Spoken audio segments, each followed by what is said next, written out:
Assalamualaikum warahmatullahi wabarakatuh. Nama saya Amanda Francisca dengan NPM 101222990. Di sini saya akan menjelaskan tentang Ma'rifatul Quran, materi dari 1 sampai 4. Materi yang pertama ada Ta'riful Quran.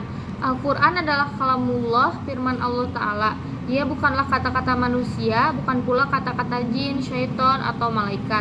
Ia sama sekali bukan berasal dari pikiran makhluk, bukan syair, bukan sihir, bukan pula produk komplementasi atau hasil pemikiran filsafat manusia.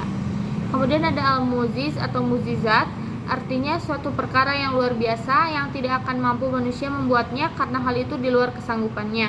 Mukjizat itu dianugerahkan kepada para nabi dan rasul dengan maksud menguatkan kenabian dan kerasulannya, serta menjadi bukti bahwa agama yang dibawa oleh mereka benar-benar dari Allah Ta'ala. Kemudian ada al-munazzalu ala qalbi Muhammad SAW.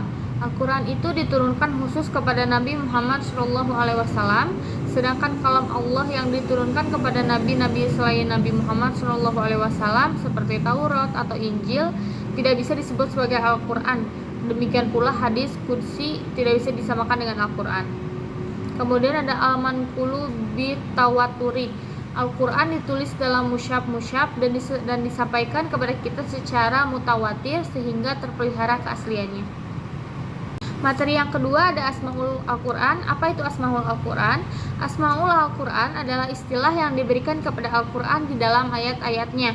Setiap nama memiliki makna yang khas dan menggambarkan berbagai fungsi, sifat, dan keistimewaan Al-Quran sebagai petunjuk utama dalam Islam. Selanjutnya, apa itu fungsi Al-Quran? Salah satu fungsi Al-Quran yaitu Al-Quran menjadi pedoman hidup yang relevan untuk semua masa dan tempat. Al-Quran dapat menjadi petunjuk untuk membedakan yang hak dan batil, kebaikan dan kejahatan, serta petunjuk dan kesehatan. Materi yang ketiga yaitu tuntunan iman kepada Al-Quran. Setiap muslim berkeyakinan bahwa Al-Quran merupakan wahyu Allah Subhanahu wa Ta'ala yang diturunkan kepada Nabi Muhammad SAW untuk disampaikan kepada umat manusia sebagai bimbingan hidup. Al-Quran disampaikan untuk dibaca, dipahami, dan diamalkan dalam kehidupan sehari-hari. Masih di materi ketiga, Al-Quran sebagai hukum dan perundang-undangan tidak cukup dibaca dan dikaji. Al-Quran harus dipatuhi dengan segala ketundukan dan lapang dada karena hukum-hukum yang ada di dalamnya dibuat oleh Allah Subhanahu wa Ta'ala yang Maha Mengetahui lagi Maha Bijaksana. Penolakan dan pembangkangan terhadap Al-Quran merupakan kebodohan yang hanya akan menyebabkan kehancuran. Tidaklah pantas bagi orang-orang yang menyatakan dirinya beriman kepada Al-Quran jika tidak tunduk dan menerima hukum-hukumnya. Kemudian materi yang keempat atau materi yang terakhir itu ada bahaya melupakan Al-Quran. Yang pertama, lupa kepada Al-Quran. Melupakan Al-Quran berarti tidak menjadikan pedoman hidup. Akibatnya hidup menjadi bingung tanpa arah. Allah Subhanahu wa Ta'ala berfirman dalam Quran surah Toha ayat 124 bahwa mereka yang berpaling dan dari peringatannya akan mengalami kehidupan yang sempit, kemudian sesat yang nyata. Melupakan Al-Quran mengakibatkan hilangnya petunjuk sehingga seseorang tersesat dalam berpikir dan bertindak. Terdapat dalam Quran surat Toha ayat 123-124 menyebutkan bahwa mereka yang mengikuti petunjuk Allah tidak akan sesat maupun celaka. Kemudian ada bahaya melupakan Al-Quran juga dapat bersahabat dengan setan. Orang yang jauh dari Al-Quran membuka peluang besar bagi setan untuk mempengaruhinya. Terdapat dalam Quran surat Az-Zukhruf ayat 36 menyebutkan bahwa setan menjadi teman karib mereka yang berpaling dari Allah Subhanahu wa Ta'ala.